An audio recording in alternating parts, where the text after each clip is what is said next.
Good afternoon, everybody. Welcome back to, what is it? I'm almost forgetting which broadcast I'm doing. Welcome back to Mythgard in Middle-earth. My name is Corey Olson, the Tolkien Professor, and I am here, as always, joined by my friend Gryfflet, who has been poring over these maps here in the Easterling camp in the Rushgore that he ended at last time. Still trying to sort this out. Increasingly, I really like the idea because it's the most sort of subtle and nuanced element, right? That they're considering tactically the approaches to Isengard, right? Like these guys are, because if you look at the maps, right? Okay, so we're up here in Parth Celebrant.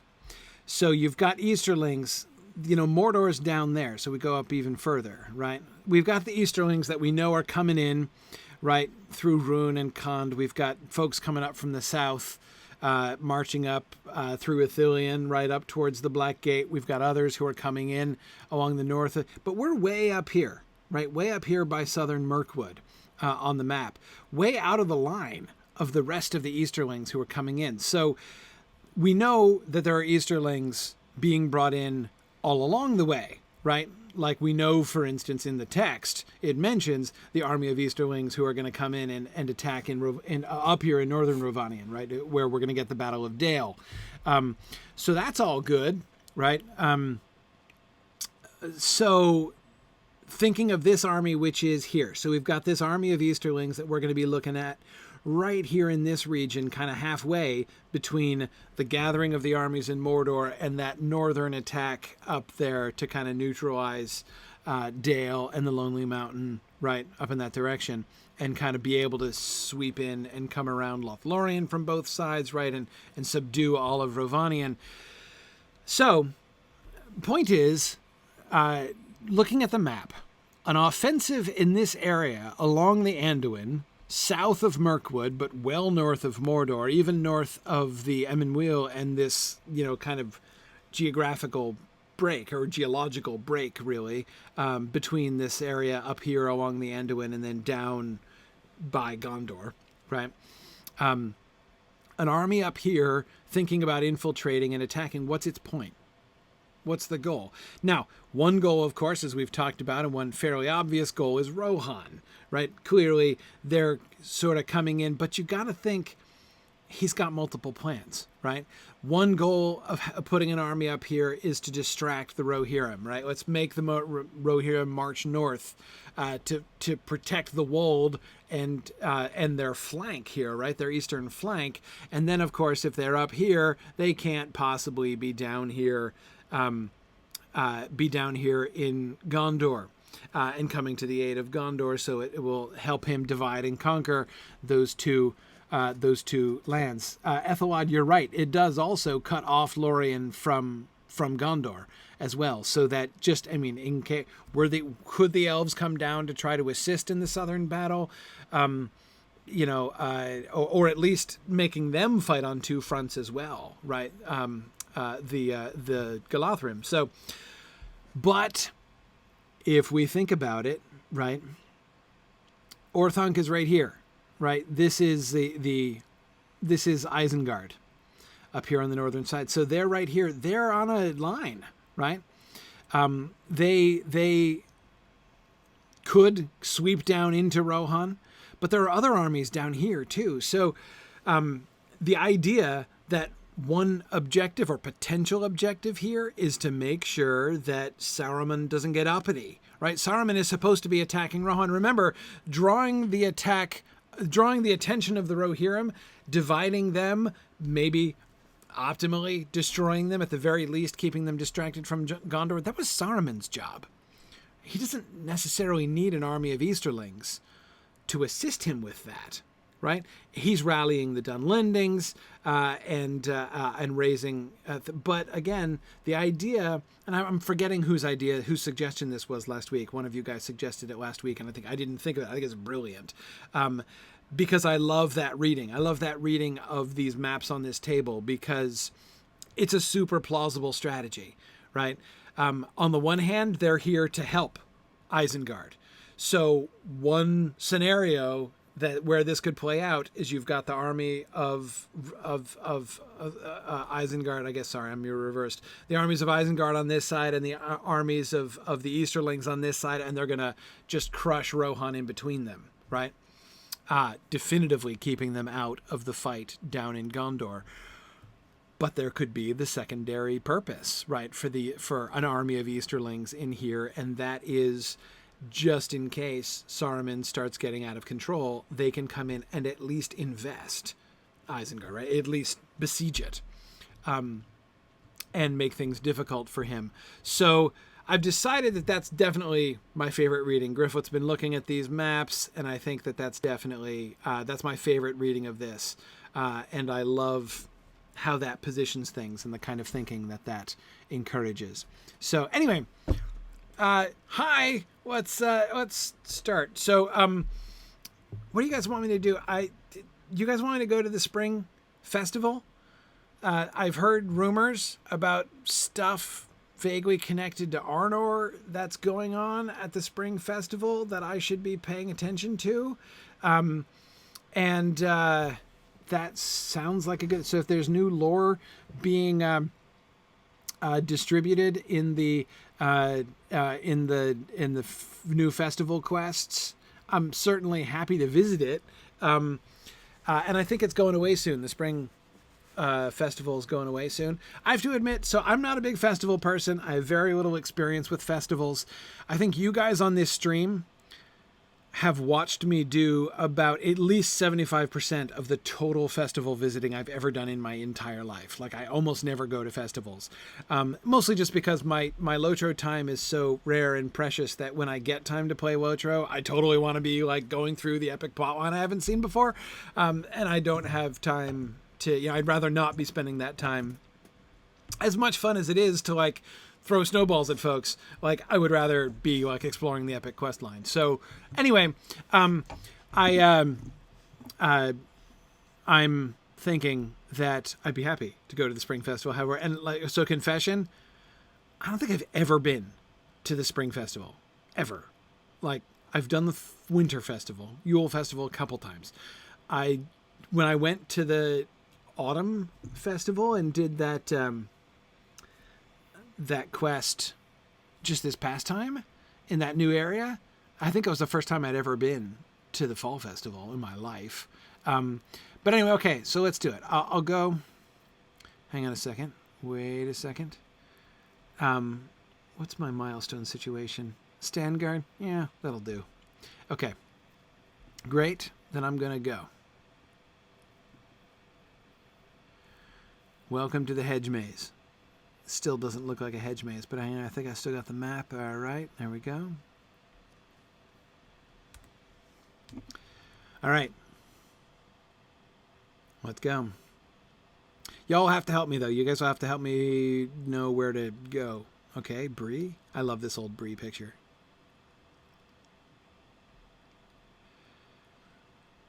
Okay. All right, here we are at the Spring Festival. I've never been to the festival grounds in Bree. Okay, so whom do I talk to? Do I go in? Do I talk to any of these folks? Is this going out? Where does this take me? This portal. Where does this portal take me? So, what am I looking for? Head west. Head west. Okay. That's east. So I go this way. All right. All right. I go this way. Oh, yeah, I don't want to go there. So here's the festival grounds. So here we are. And there's a dude. Hi, Kiriana. All right. Here we go. So there's a dude in front of the stage over here. Yeah. Okay. What's this? Like a little scaffold here? What happens here? A little stage with a chair and an enormous cask. This looks kind of ominous, right? It looks a little bit like a scaffold, but there seems to be drinking involved. Huh. A lot of drinking involved by the racks of casks over there. Huh. Sorry. You may think I'm getting distracted, and you'd be right. Okay. All right. Here's the stage. And there's the guy. Okay. Now, so here's the question I have for this guy. Where are we? What is this place? I mean, look at the pillars. What? There's a capital on top of that, but like, what did that used to hold up? Was this a hall? Seriously, where are we? Okay, we're north of Bree. We're not. Yeah, no, I've literally never been here before. That's my problem. Okay, hang on. So we're north of Bree, but within still the range of the four villages, right? Okay. The road is right over there. The horse camp's a little north of here. But I'm not thinking in game terms. I'm like thinking historically, right? So I'm looking at the place on the map and I'm hitting the way back button. And no, never been to Hobnanigans either. So I'm hitting the way back button. Bree has been there since before the Kingdom of Arnor, so Bree predates the place. We've got the Barrow Downs over here, which is soon to be will someday be the fortress of the Cardolingians. I know that's not what they're called, but I still think it's funny. It's right near the Greenway. Fornost is just up to the north here, right? So we're approaching Fornost. Past the crossroads. We saw lots of evidence of Arnorian construction in Bree, less so in the other towns, but definitely in Bree. Not sure.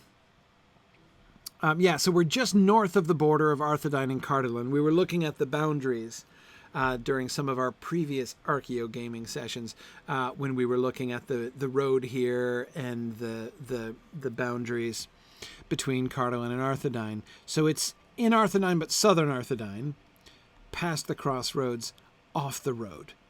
But fairly substantially off the road. I mean, it's not like, there are those ruins right up here, the ruins right by the turnoff to the horse farm, right? That was clearly some kind of like outpost along the road, right? And given the scale, but this is inland. This is way off the road. This is not on the road, right? This is way off the road. So what was here? No walls, right? Nothing. No walls. This is not a defensive fortification. It's not along the road. It's not that close to the border. It's close to the border, but it's not that close to the border. I mean, the Arthedain-Cardolan border, right? Which would have been down here along the road-ish, right? So, and again, I know it doesn't take long to run down that way or to ride there on a horse, but given the geography, the game geography and the scale. Okay, so there's no walls. We have two symmetrical, I wish I could see a total top-down view. Two symmetrical little colonnades around like little demi-gazebos, right? Kind of like the demi-gazebo. Well, no, it's broken off on the end. It's broken off on the end. Is it true on both sides? Yep, that's not a clean cut. But there's a bloody great pillar right there, so it must have stopped, even though it might have had perhaps some decorative thing. I was wondering, like, do they connect? Did it used to be like an amphitheater kind of thing? But I don't think so. I think that because those pillars are in the way, right? So what we would have had was this colonnade around the side, which was clearly open, right? So we get the sort of gazebo-ish effect. No hint of what might have been on the ceiling here, because there presumably would have been a ceiling. Maybe not. Maybe it's open. I don't know. And we've got that on both sides, and then these four ginormous pillars in the middle, right? Which must have held something up. I mean, like I said, it's even got a capital still on top of it, right? So there must have been vaulting here and a vaulted ceiling over this. Is this a bath? There's stairs leading down, but then there's the big old Arnorian star down at the bottom, right? So, and it's pretty shallow. It's not even over my head as a hobbit. it's like a wading pool. Is this an Arnorian wading pool? And it's tiny. Tiny. This is not like a... How many people could fit in this comfortably? Right?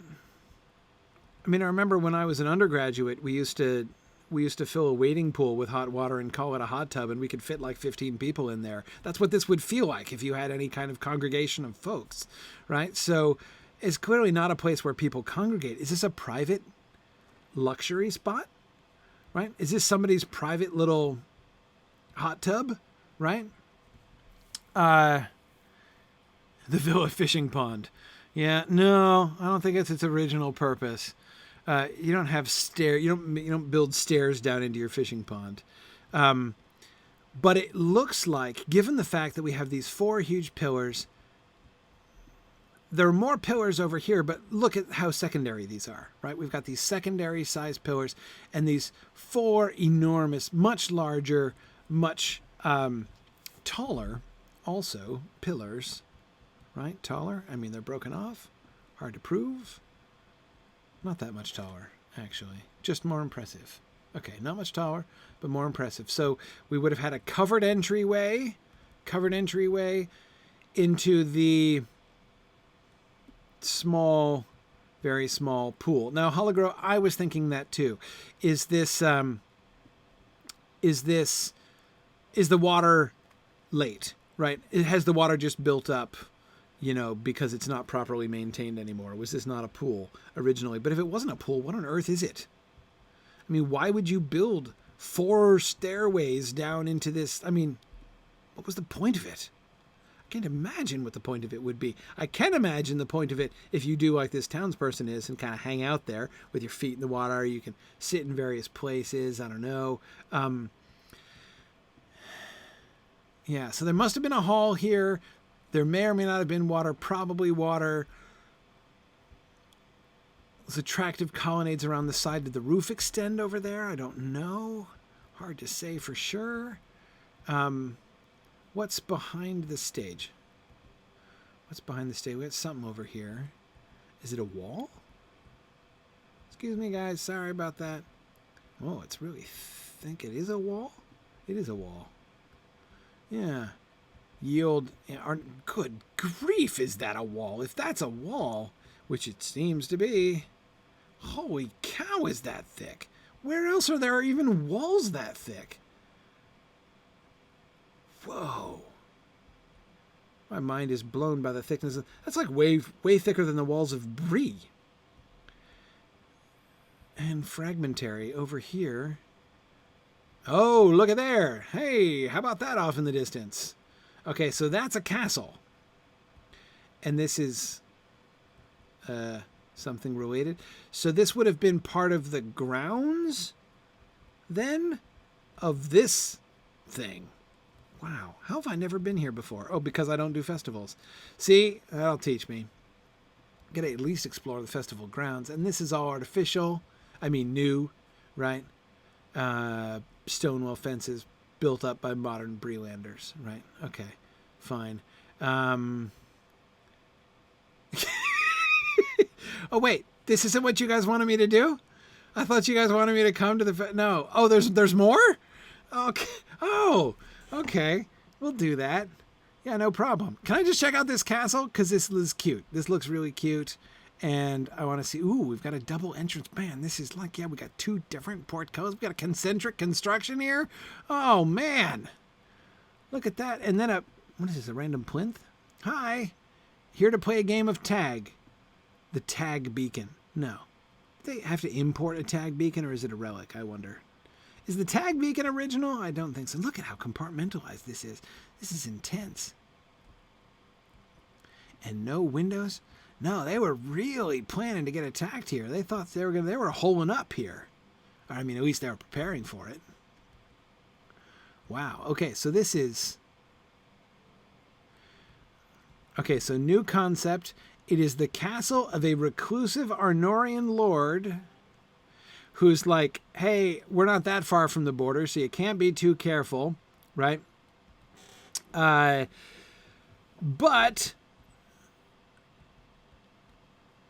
I want to build pleasure grounds. Hang on, notice it's a different stone. too. It's a different stone.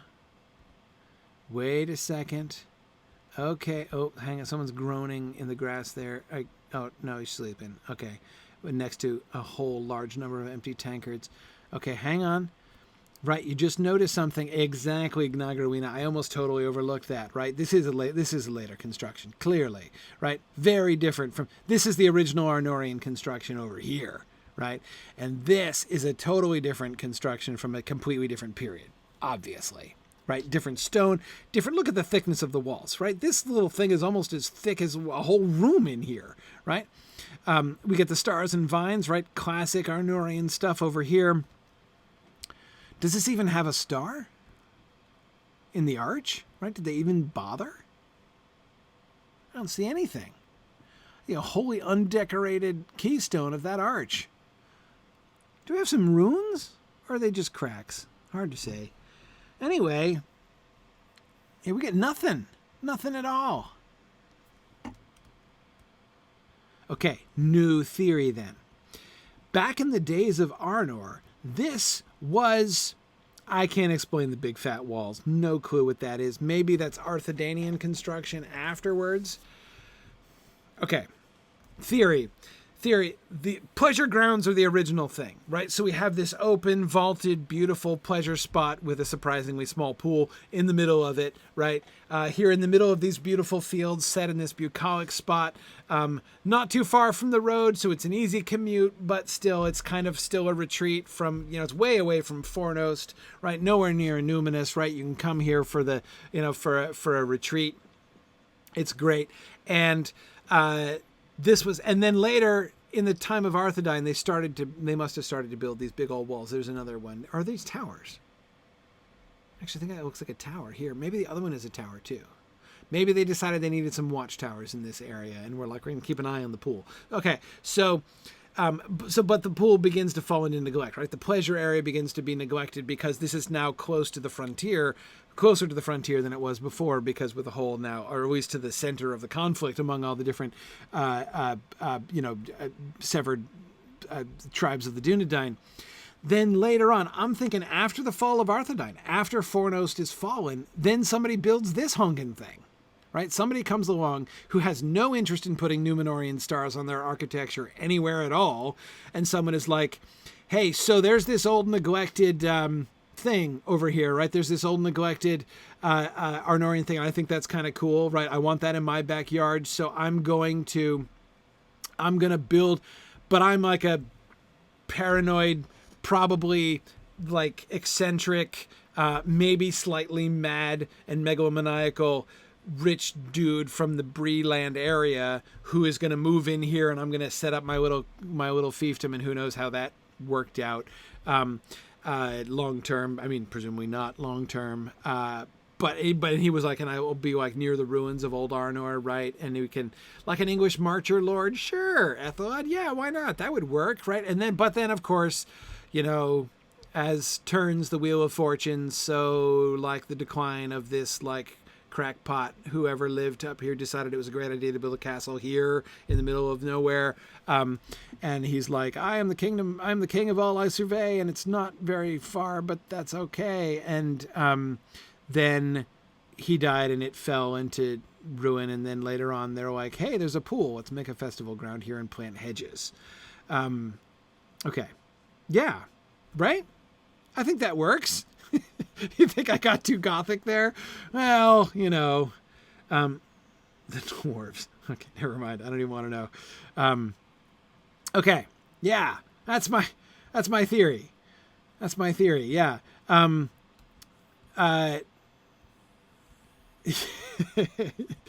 I'm not saying that becoming the party and festival grounds is a decline. I'm saying like that is like the eucatastrophe of this surrounding, right? So here now upon this site of lost former glory, and then with this sort of turmoil and this troubling period in the middle of this area, right, where this sketchy and obviously paranoid local baron arose and tried to establish a little miniature kingdom ruled by an iron fist. You can tell from his architecture and the lack of windows in that castle that this guy was obsessed.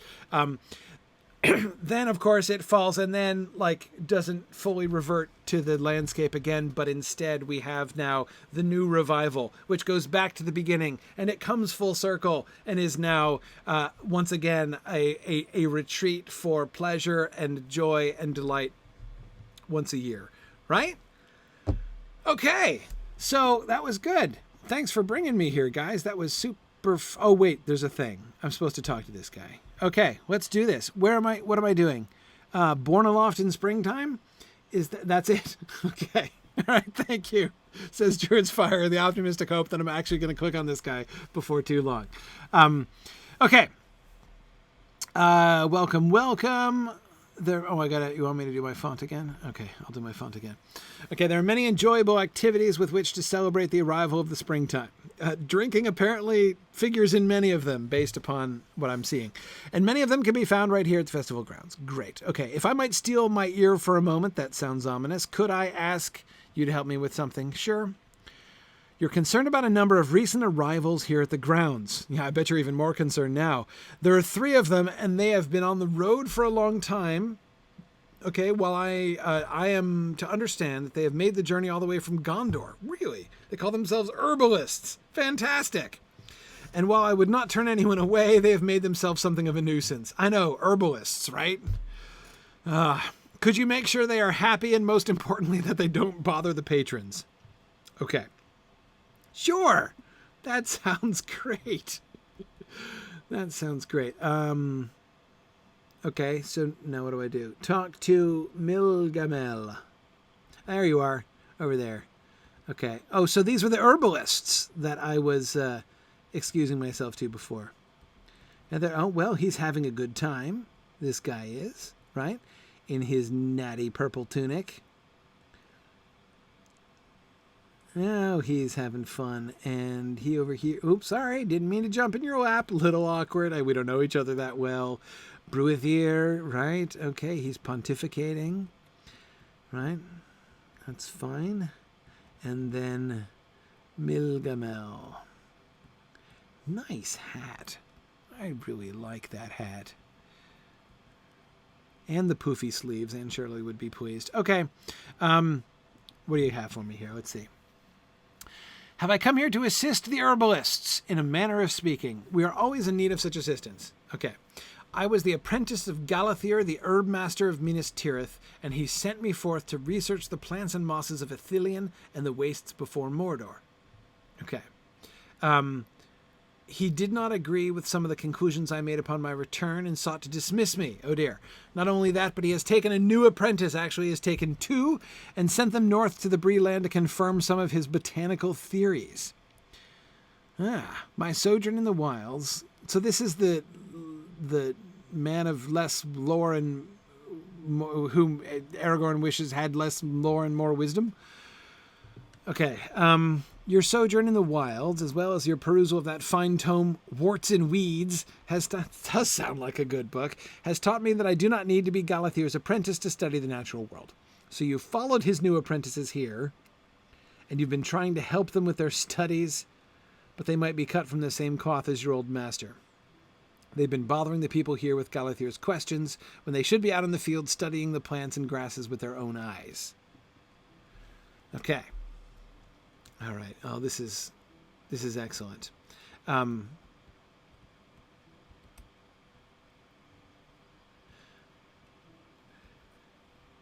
hang on. I have to talk more about the banners because Athelwad made me do it. After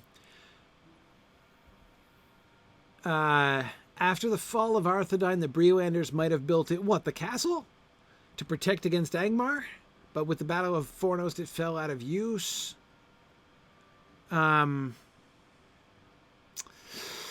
don't know. I'm not buying it. It's possible. But see, this is too much of a remote location for this to be a Breeland community project, right? I mean, if you were the residents of Bree, right, and you were building a refuge, because if it's a castle that size, you're not trying to defend the whole region, right? What you're building is a bolt hole, right? A Breeland bolt hole. I can imagine the Breelanders being like, dude, let's build a bolt hole, right? Because Angmar might come down because Fornos fell, and now like we're next, right? So I can imagine that real easily. But they wouldn't put it here. First of all, the enemy is in Fornos now, right? So like let's go up to like halfway, you know, not halfway up to Fornos, but yeah, almost. Like let's go a big part of the way up to Fornos and then build one out in the middle of the fields in the middle of nowhere, like especially when there are all these attractive mountains, right? You'd think Plan A would be like, hey, I know, let's fortify Archet Dale. It used to be completely impregnable. Of course, after the revisions, it's less impregnable now, but it used to be pretty darn impregnable. They could bottle that up and be, you know, so if they wanted to retreat to somewhere, plus they could do things like grow crops in there. So I don't think the Breelanders would have built it. That's why and it's small anyway. I mean, how many of them could fit? So I think that's why I think it was, this was more of a solitary thing, right? And that it must have been an isolated guy. And that's why I'm thinking kind of a crackpot, right out in the middle of nowhere, clearly paranoid. Yeah. Anyway, sorry, but I was talking herbalists. That's the thing. Okay, Milgamel is a good friend, and you've known her since childhood, but she's a poor apprentice. Oh, dear. She fancied herself the master and he the apprentice. Can you imagine such folly? Oh, dear. Okay, you know to show him the respect he deserves. You come to confirm several theories. Tell me. About the spread of flowering plants. Okay. You spoke to a fellow some time ago, a Perianath like me, all right, and gathering up some yellow cattails, he never returned. Okay. Gather yellow cattails around the festival ground. I'm not supposed to, like, find the dismembered corpse of the other hobbit who went off looking for the cattails. Where are we going here? Let's see. Oh, pretty much anywhere. Okay, cattails, yellow cattails. Where do I go? Where are the old cattails? Oh, there's them. Okay, right here in the midst of the ruins. It's like it's trying to draw my attention to the ruins. That's a fallen pillar. Look at that. That one's a fallen pillar. This other one looks like a wall, but there's pillars in the face of it too. I wish they would move the stage. Who needs a stage there? They're blocking the perfectly good ruins. Oh, is that the drunk guy? Is he the hobbit? Hopefully he's the hobbit, and we're not going to come across his dismembered corpse. Okay. All right. We're looking. Thought that was a ruin, but it's just a rock. Love the lamppost. Very lantern waste right there. I'm a fan. Okay. And got some more cattails here. How many do I need? 3 more cattails. Any ruins off in this direction? Yes. Looks like a tower. It's got 4 sides rather than seeing something in profile there. Okay. Up on the hill over there. From the old Arnorian period, clearly. Clearly.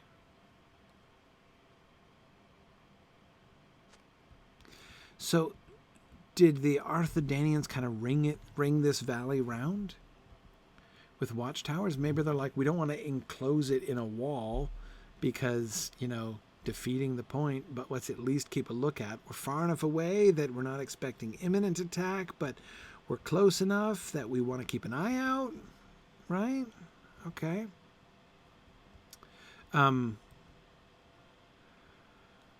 Okay. Let's see. You've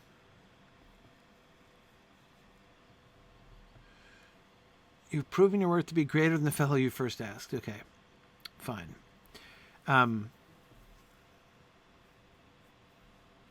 You've become quite parched. You want some wine. Okay.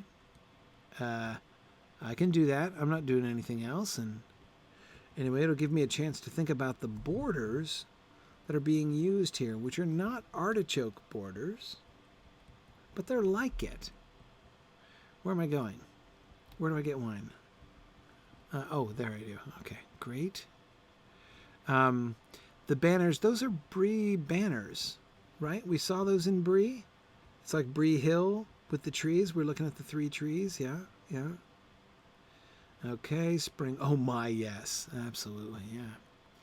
Oh my, yes, we saw those banners in Bree. Okay.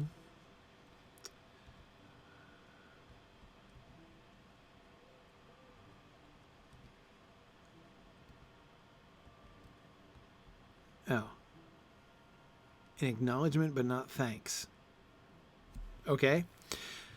Purple anorloth growing nearby. Okay. Gather up purple anorloth and bring them to me with utmost haste. Okay. Utmost haste seems like a good plan. Okay, here's some anorloth of the purple variety. I'm gathering them up. Let's see, if I'm going to be gathering a lot of things, hang on, let me get a lore question. We can do this. We can multitask, even while we're doing something as important as gathering flowers. Let's see. Ooh, really neat question, Ethelwad. Is the sense of the wild as a geographical entity still present in The Lord of the Rings?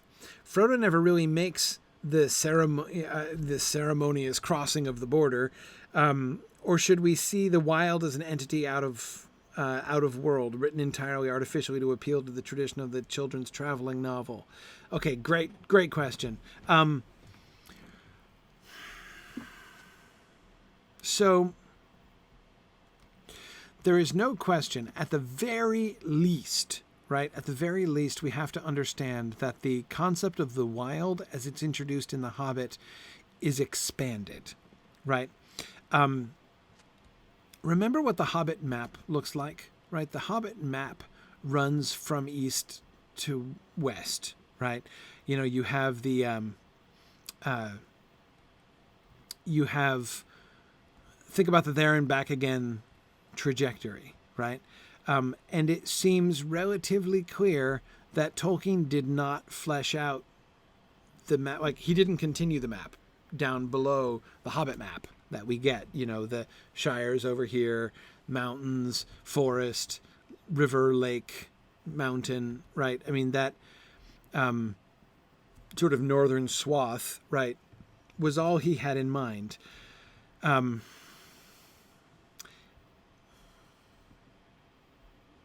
This is going to sound harsh. I don't mean it to be harsh. Remember when Tolkien said that famous thing that the Amazon folks have picked up on and premised their initial marketing campaign on? That all stories begin with a map, right? And first you fill out the map and then you tell the stories to do that, right? Tolkien said that, right? All good stories start with a map, and so like he's started his story with a map. It's not true. The Lord of the Rings did not start with the Lord of the Rings map at all. When you watch how the Lord of the Rings developed, you see that it worked almost exactly opposite to that. Almost exactly opposite to that concept. First, he has the story, right? The trajectory that he's taking his characters, and as they go, their journey, their traveling, path is then filled with adventures like beads on a thread, and from there the world grows around it, and he begins to map it, right? That's how the story actually emerged, and you can see the relics of this in the Hobbit map, right? The Hobbit is like the story of Bilbo going there and back again. And so that's what's on the map, right? He doesn't, up above, there's stuff, right down below, there's something, but we don't know what it is. And he does. So the wild is therefore a band in the middle, right? Or rather a frontier, right? You've got the mountains and then you've got the wild over there. But it's not a geographical region, it's not boundaries exactly. I mean, it is a boundary to Bilbo. It's an important psychological boundary. Like, I am leaving, having left the last homely house, I am entering the wild. But he doesn't pass another sign that is like, now exiting the wild, right? It's not defined like that. Anyway, so as I say, at the very least, the definition of the wild changes. Like, there's a lot of wild to the south. Surely the whole Eregion, Enidwaith area, like the whole largely unpeopled zone south of the Shire and along the Greenway, all of that whole bit of the map would be called the wild too, right? Oh yeah, JJ, there are borders of the Shire. I'm not arguing there aren't borders of the Shire. I'm just saying the wild isn't like a place that has a northern boundary and a southern boundary and everything. It's more of a concept than it is a geographical area, and it's a concept within the context of the sort of linear conception of Bilbo's journey and his adventures, which are reflected in the map there, right? Hang on, let's talk to this dude, and then we'll keep going. Okay, these purple flowers with the yellow centers are the descendants of a very special type of flower that the men of the West brought to these shores long ago. That bloom was called Anorlosse, and it was planted wherever they came to settle. These Anorloth are held to be the descendant of those legendary flowers, which died out sometime in the intervening years. My master Galathyr has written extensively about the Anorlosse of long ago and the Anorloth of today, and is widely considered the foremost expert on both. Oh, more wine. Okay. So anyway, so is the concept of the wild still in existence? Not exactly. I think that the world has changed, and it is not only in two dimensions that the map has changed. What I mean by that is, right, the Hobbit is linear, right? There and back again. It goes across and back, and we fill out along that band, and that's it, right? In The Lord of the Rings, the first thing that happens is we expand southwards, right? So now we have a whole two-dimensional map, right? We have the full range of north and south and east and west. So the whole continent is filled in a great deal more than the rest of it. So on the one hand, at the very least, the concept of the wild has to be altered, right, and extended. But it's not talked about. They don't use that term as much in The Lord of the Rings. And you're right, JJ, I can get behind the idea that wild versus homeliness is somewhat replaced with inward Shire versus outward everything else. Yeah, certainly in the beginning, we hear Frodo kind of talking that way. But, hang on. The assistant who brings the wine is the most popular of them all. Ha ha ha. Yeah, excellent. An elf across the way who seems to have taken an interest in your discussions. He's been staring at you. Okay. Where is he? Not him. Oh, you?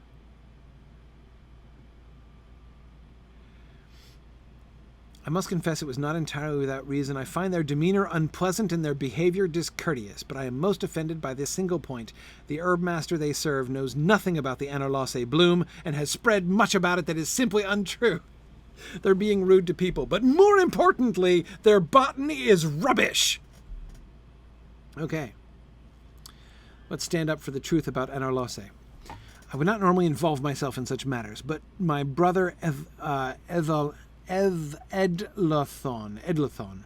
travels to Mithlond, there to depart Middle-earth for the Undying Lands. We said our farewells just yesterday, and I tarried here at the festival grounds, seeking a balm for my unsettled thoughts.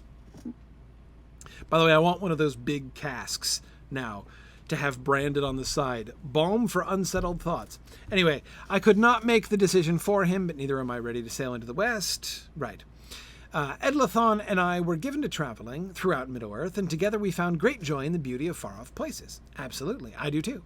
We rested in Rivendell and called it home, but never for long. We were always off again on our journeys before the sun had set a dozen times. Really, 12 days. That was a short stay at Rivendell.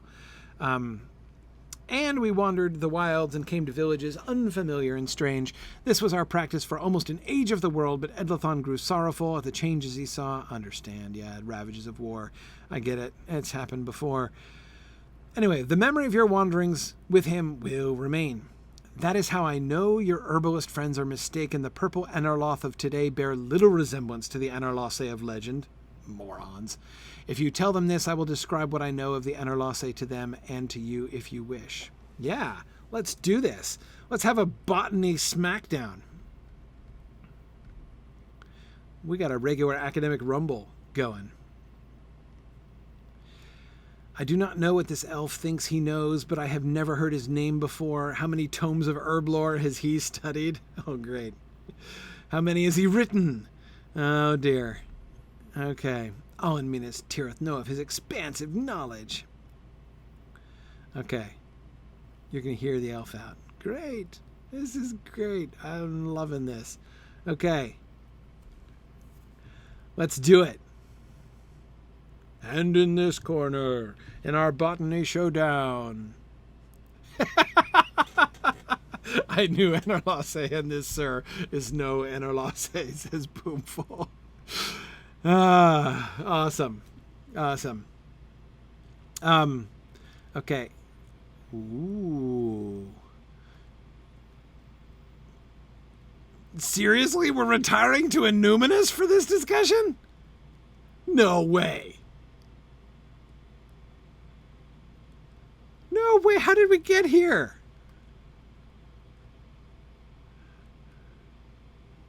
Whoa. Okay. Many are the varieties of flower that bloom in the undying lands beyond the reach of mortals, never to be seen by man or dwarf or hobbit. Elves know of them by song or story, if not by sight, and that knowledge brings them joy or sorrow in turns. But some flowers came to grow in distant soil. The Anorlosse was one of these, and it grew in profusion in Numenor across the sea. Tall it was, like the men of that land, and as it grew it faced the rising of the sun in the east, and was crowned with the light of morning.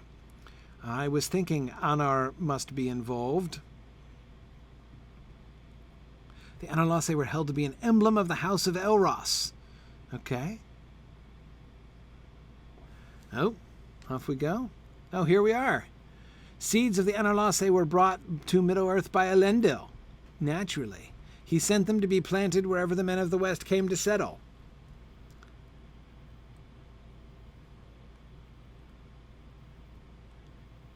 But that means Anorlosse should bloom in many places, does it not? Every student of history knows the tale of Elendil and his flight from Numenor, and that he brought plants and seedlings of high birth and low with him to Middle-earth. What are the low plants? But if he ordered such flowers as the Anorlosse be planted wherever his people settled, they should grow still. That is why my former master believed the Anorloth to be its true descendant, and on this I cannot say I disagree. How came Hyrandel to know of the flower's history? Immortal over here. If these tall flowers were truly planted by the men of the West throughout Middle-earth, where are they now? Anorloth grows in many places, but I have not seen these flowers you describe in Gondor, neither have I seen them throughout Ithilien. If you are not a liar, perhaps you are a fool. Oh, you're going to take that? Sock him one, Hyrandel. It's getting real now. I have not come by this knowledge through study, or at least through the study of old books or an herb master's teachings. Uncommon. Okay. Your brother and I walked through the hills and valleys of Middle-earth long ago. How long ago? Oh, are we walking? No, we're remembering. Nice, we're walking in elvish memory. You took great joy in your wanderings, and every new sight filled your hearts, especially sunflowers. Nothing cheered us so much as the Anorlosse that lined the roads we walked. Okay. So, they grew in the gardens of Minas Anor, far to the south. Right? He's putting in a little historical context there. Grew in the courts of Annuminas, the city of the king. Okay? But, what happened? A terrible mortality of sunflowers. They died! Oh, tragedy. Oh, no, they've perished. It began when Anarion was slain in Mordor. Oh, dear. It continued during the long decline of the Northern Kingdom. Oh, no. The blight, then one sad day, there were none left. So they just withered untimely. Oh, man. Your brother and I did not journey much together much after that. You just grew apart. Oh, man.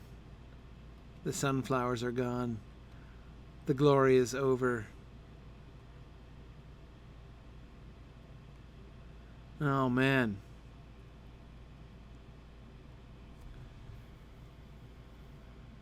That is the tale. Now you must understand why I feel so strongly that the Anarlasse be remembered as they were and not as a distant herb master pretends them to be.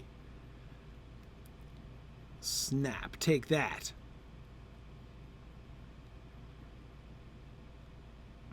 So they were actually connected with the line of the kings. Huh. Where am I? How did I get over here? Whoa. People are dancing on the table and I'm standing near the horse? Okay, hang on. All right. Where'd he go? Over here. Okay.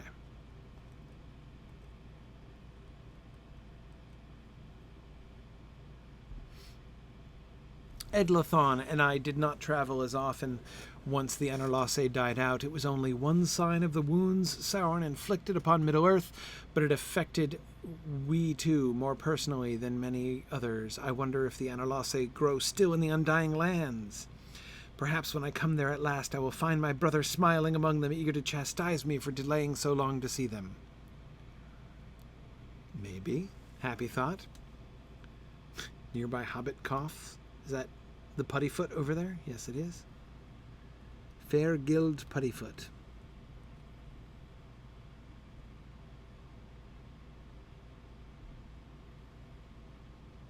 Really like your dress, Fair Guild Puttyfoot. By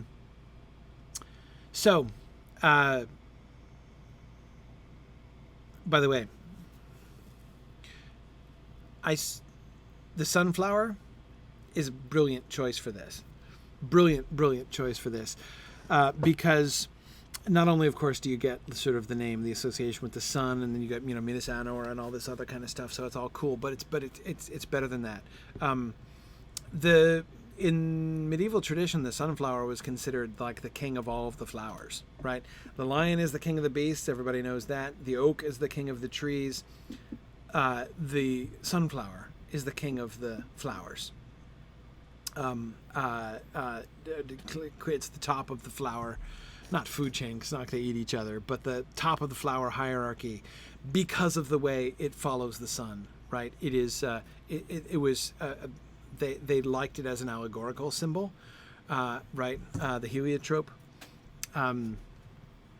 Anyway, so it was considered the highest and greatest and grandest of all the flowers. Also, like its size helps when it comes to that.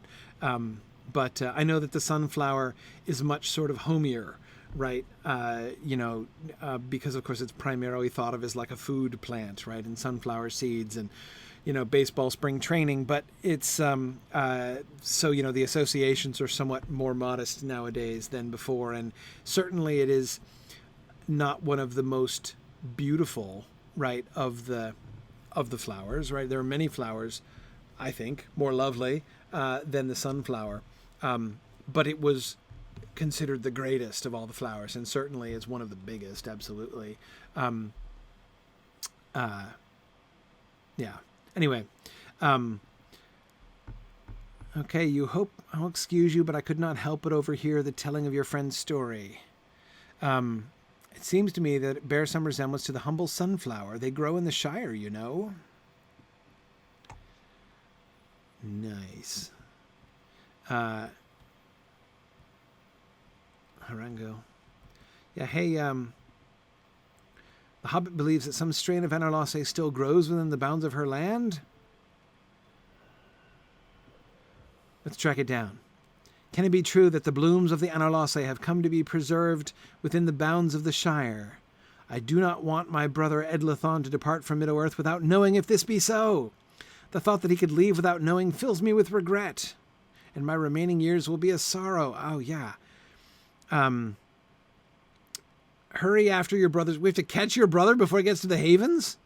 Ooh, can I wait so that I can catch him at the last second so that I can see the Grey Havens? Can we work that out? Anyway, okay. Let him know. Okay. He's in the Shire. Oh, great. Okay. Whew. Oh, I'm supposed to travel there? Oh, I gotta hurry. Right. Oh dear. Okay. I got a timer. It's a half-hour timer. But, yeah, I'll go back to Bree. Where's that horse? Where'd he go? Over here? Right next to the people dancing on the tables. Okay. No problem. Okay. We're going to do this. I got 10 minutes to find him. All right, maybe I can do a little bit more than 10 minutes, but not too much more. Okay. No problem. Okay. We can go to... Can I travel to Stock from here? How can I be of service? No. Nickel delving to Stock? Can we do that? Let's just ride? Okay. Mount up, Gryfflet.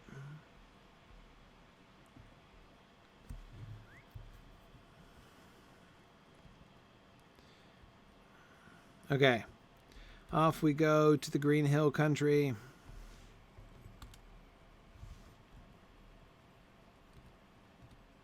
We're crossing the Greenway. Lore questions. Good call. All right, lore question. Another lore question. Let's see. Yeah, okay, so Tony was asking before, are we to understand that when Bilbo was at his 111th birthday, or at 128 in Rivendell, that he still looked exactly the same as he did in The Hobbit due to the ring? It goes against a lot of the artwork and adaptations, but that seems to be what the text is saying. Okay, so... yeah, I think it's just as well to be able to just to ride straight through, right? We're not that far. And then I can answer a lower question on the way. Oh, you're thinking stable horses might make lore replies easier because I don't have to steer. Where does he go? Does he go anywhere? What can I do for you? Buckland? That's in the right direction. Okay. Can we have a botany lore rap battle at Mythmoot? I don't see why not. It's obviously the place for it. Okay. So, right, Bilbo. Remember that in the beginning of chapter 1 of the Fellowship of the Ring, it says that they began to call him well preserved, but unchanged would be nearer the mark. So yes, when he's 11D1, he looks pretty much identical to how he looked at 50, right? Which is when he picked up the ring. I think that he has aged. I'm trying to remember the text. I haven't quite gotten there in exploring the Lord of the Rings, but I'm trying to. I remember the paragraph when Frodo sees him again in the Fellowship of the Ring. But I think that he has. I think that he's begun to age by then, since it's been 17 years now that he's not had the ring. And you can begin to see it. I seem to remember that. I could look it up, I suppose, since I have the book here and I'm on a stable horse and don't have to steer. But yeah, I think he's definitely aging. I mean, you're right, Mario, at the very least in terms of vigor, his dozing off and stuff that he's doing in Bree now, right? He's clearly getting older. But anyhow, yeah, I do think that we're supposed to see, and then when Frodo sees him again, like, you know, when he's headed off to the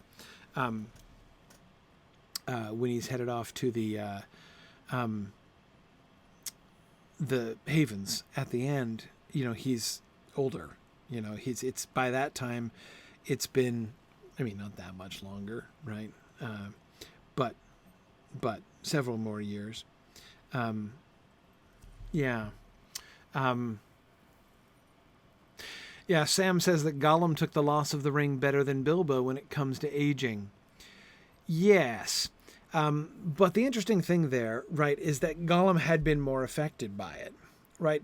Bilbo had been preserved, so he still looked 50, right, when he was 11, but he still looked 50 when he was 11. A lovely day. Gollum, has been much more thoroughly twisted, right? He's not started to fade. He's thin and tough still, as Gandalf says, but nevertheless, we can see the effects that the ring has had on him. He no longer really looks like an old hobbit anymore. So you can see how the preservation process has stretched him out, right? Since he has already been more profoundly affected by the ring, you might think that, well, then wouldn't it catch up with him faster, right? Yeah.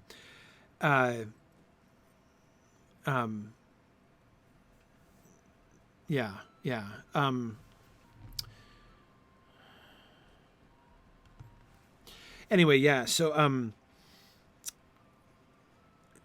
you might think that it might catch up with him faster, but I'm not sure that that's the case. The sudden, shift, right? The sudden shift happens when the ring is destroyed. Remember that the power of the ring is to, oh, hey, look, I found some right here by the stable master. That's handy. Okay, so where are we going? Out here to the Green Hill country. Passing a nosy hobbit who I think is not going to stop me. More sunflowers. Anyway,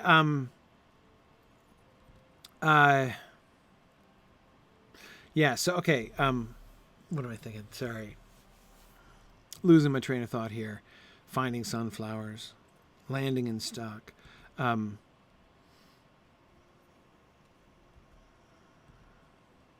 Let's see. Bilbo's age. Ring. Yes, the ring is still in existence. So until the ring is destroyed, Gollum knows, or at least Gollum suspects, that when Precious is destroyed, he will die into the dust, he says, right? That the power of the ring is therefore, even though he is not possessing it anymore, the power of the ring is still acting on him, right? So he, hey, the non-abandoned elf camp.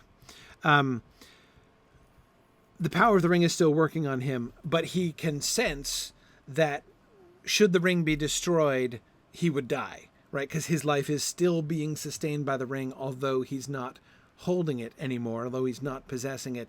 Bilbo, presumably it's the same. So it's been 17 years since Bilbo gave up the ring, but the ring still exists, right? And so if the time, between the destruction of the ring and the passing to the Grey Havens is only a couple years, but in that time Bilbo ages more, then it's only then that old age really catches up with him, right? There is a sense that he's aging, and I think it has less hold on him. Now, I would theorize, this is uncertain, right? But I would theorize that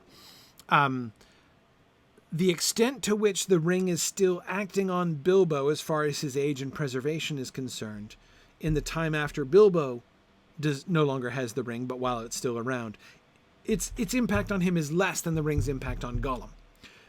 Because Gollum is still serving it. Gollum is still devoted to it. He's still entirely oriented towards the ring, whereas Bilbo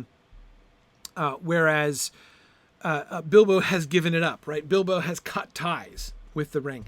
Now, he can't cut ties entirely, right? And that's not in his power to do.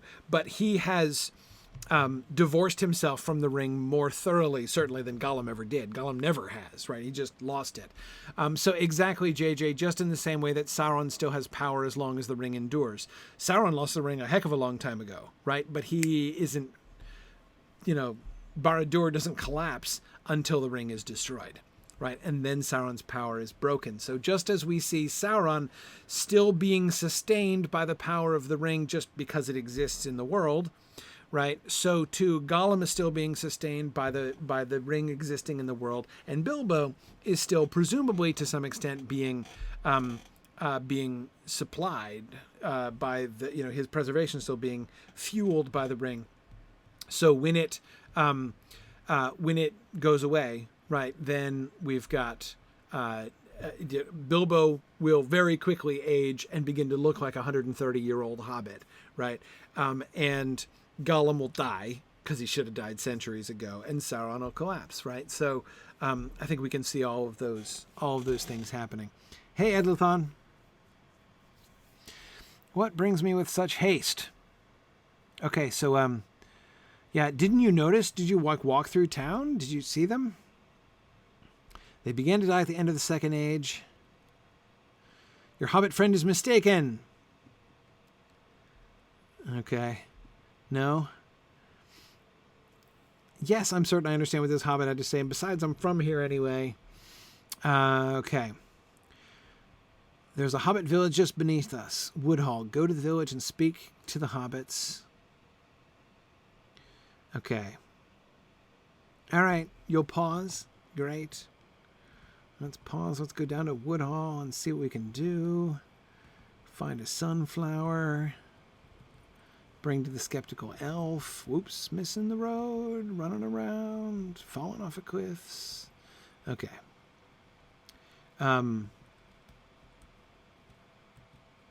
Here we are.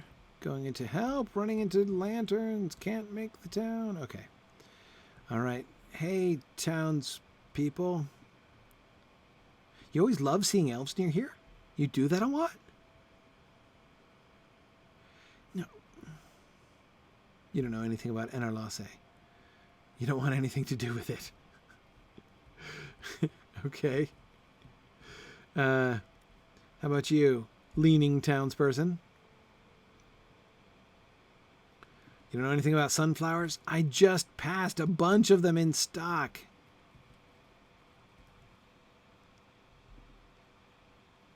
Let you sit here in peace. You've got nothing to offer.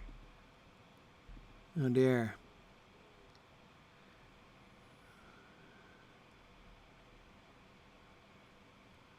Talk to Marjoram?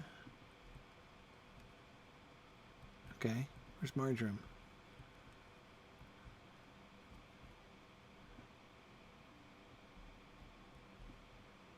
Where's Marjoram? Are you Marjoram? No.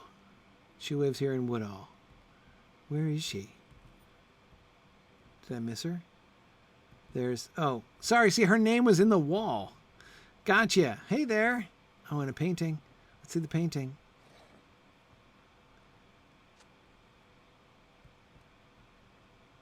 Oh, sorry. I meant to talk to you. I guess I didn't mean that. I didn't know that would short circuit our conversation. Hey, Edluthon, what do you think? If I did not know any better, I would say the artist painted this not from memory, but from life. Well, how is she going to paint it from memory if it doesn't exist? Okay, like #immortal problems. This depicts one of the Enarlase, just as I remember. Okay, only one of my people could have painted this. And she's laughing. I always heard elves were frightening and strange, but your friend seems rather amusing. No elf painted this picture, but I will take that as a compliment of my artistry. I've painted a number of the plants and animals I have seen in the woods and fields. I don't know the word to use to describe this flower, and I've never heard it before, so it's no doubt an elvish word of some meaning and great significance, but we hobbits like to give things names that tell you everything you need to know. It's a sunflower. Okay. All right, let's see. Let's go. Let's see. So we're supposed to go to the field. Where do we go? Oh, right. Yeah, that one I passed on the way in. Sure.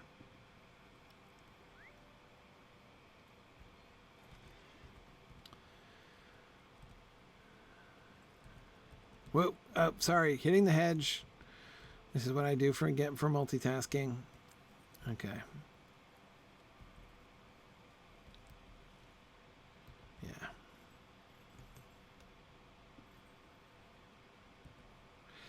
All right.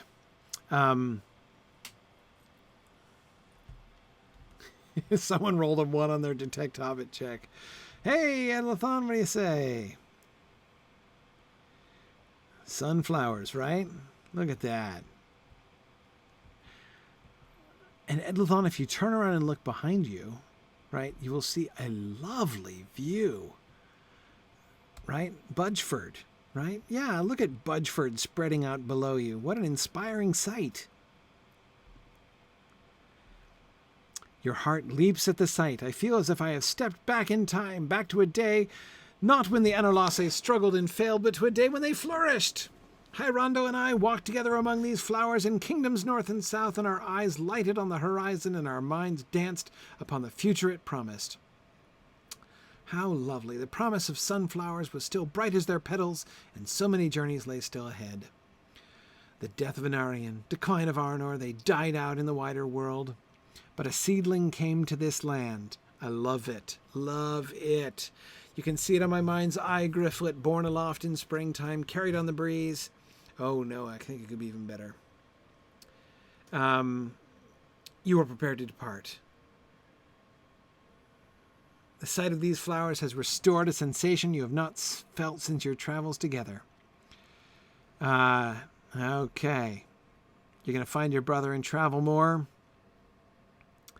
Fantastic. That is excellent. Great.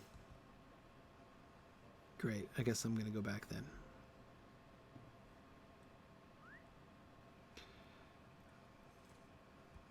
Sweet. Okay, so yeah, so back to Bree and then the festival grounds. Right. Anyway, so you know what I love about that resolution there? The word seedling, right? A seedling must have come to the Shire. And I said I like the idea better, even better than the idea that like a seed wafted in and settled here and thrived while they were dying out everywhere else. I like the idea that a seedling was born here, like was brought here, right? Because you notice the trajectory that gives, which I love, right? Valinor to Tolaresia, right, to the Lonely Isle, to Numenor, to Arnor, to the Shire, right? The idea that the Shire is, in that sense, a kind of lineal descendant. So just as the seedlings were sent from Tolaresia to Numenor, right, and brought from Numenor to Arnor and Gondor by the Númenóreans, right, that the final destiny, the ultimate kind of landing spot, right, of them is in the Shire, that the Shire is not just an accident, it does not just host accidental survivals of these flowers, of these royal flowers and the line of Numenor and the flower of Elros, but that they were sheltered here, right? So I like to imagine this story where there's like a new, one of the Arnorians, right, who, as the line of kings is failing, who comes to the Shire and brings the flower to the Shire in order to protect it and ensure that it will survive. Because of course it's not just that it would be kind of a line of like coolness or something, right, that stretches all the way from Valinor and up to the Shire, but there's that association with royalty, that like the greatness, the high royalty, and the royalty of Elros Tar Miniatar has its final flowering, I suppose, right here in the Shire itself, which is really cool. I mean, we know that, of course, the Shire is not in any sense, politically speaking, like the heir of the Númenórean kingdom. But I think it's great. I really love that concept. So I think that's super cool. All right. Did I finish talking about the ring? Yeah, I think I did. Finish talking about the ring. That was good. That really helped me work through some things that I hadn't thought about fully. Ethelod was asking, what are my thoughts about the new Lord of the Rings video game, the new Gollum game that they announced? Yeah, I read that announcement. Very intriguing. I am always interested in new opportunities for adaptation. I mean, no, it's going to be hard to find another video game that's going to rival Lotro in like the like scope, right, and breadth and depth of what they have done here, and not to mention their wonderfully thought out story. But there's always room for more stories, right? And so a new game that thinks about adaptation of story from a new angle and a new snippet and stuff from a different perspective, really cool. Like I'm totally open to this. By the way, one of the things that really ticks me off about Shadows of Mordor is disappointment, right? I mean, like I heard that it was coming. I thought it sounded kind of cool, and then I was like, "The heck." So anyway, yeah, I'm. It's not that I am like resistant to any possible other new ideas. I just thought that one was horribly done. Anyway, so I think I was impressed by the way that, the quotes that were put in the release that I saw about the new Gollum game they were very encouraging, right? I mean, just to hear the quotes from the developers about their attachment to the story. Now, again, like the Shadows of Mordor people talk that way too. So, and then look what they did. So, it certainly is far from a guarantee for me. I won't say that I'm skeptical. I'm intrigued. Certainly, the choice of Gollum is by far the most remarkable element of the announcement, right? It's a very remarkable choice.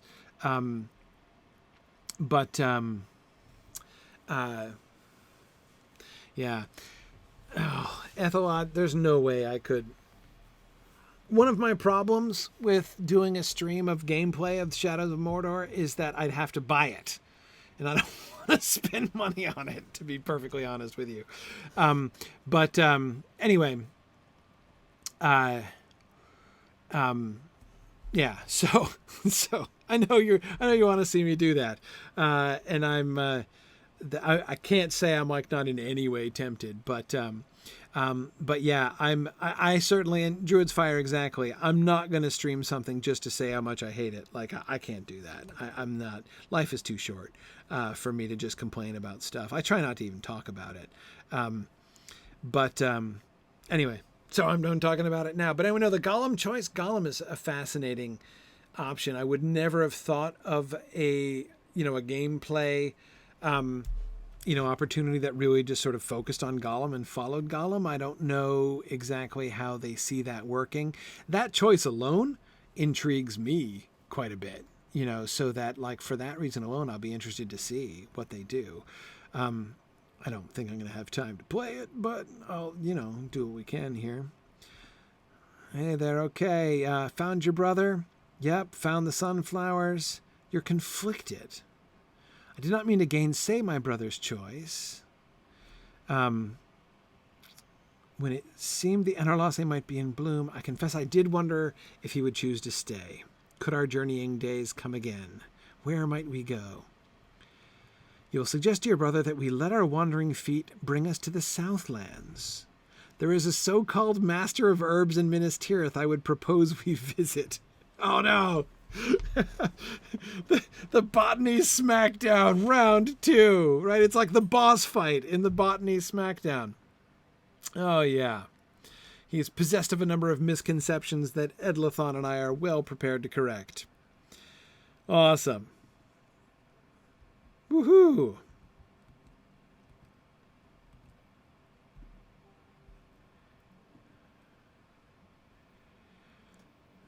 I saw you leave without taking care of your problem, and then you were rather cross. They stopped their drinking and carousing and began speaking quietly among themselves. They were shaken into politeness, okay. Hey, no problem. Happy to help. Glad they're now engaged in profitable debate. And I finished. Woohoo! See, we could talk about architecture and flowers. It's all good. Yeah, fantastic. Cool. Thanks, everybody. That was really fun. Hey, I had a fun time just being here. I don't think I've ever been into this valley before. So, hey, I discovered a part of the game I've never been to before. Anyhow, so let's do this again. Not next week. Next week I will be in the Netherlands. It's Nedermoot next Saturday. So if you're anywhere near the Netherlands, come join us. So I'll be in Leiden next week this time. So no stream from me next week, but I will be back the week after. So I will see you again on the 19th of April for another Gryfflet stream and his return back to the Rushgore, I believe. So is there any chance of streaming some part of Nedermoot? Probably not, I think. I'd be surprised if we could do that. But we'll see. We'll see. I might be able to stream something from my phone. We'll see how that goes. But anyway, thanks everybody, and I will see you guys in a fortnight.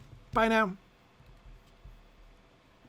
Thanks for joining in on my rambles around Standing Stone's brilliant digital adaptation of Tolkien's world. If you enjoy these adventures, please consider supporting this and other entertaining educational programming by donating at signumuniversity.org/fund.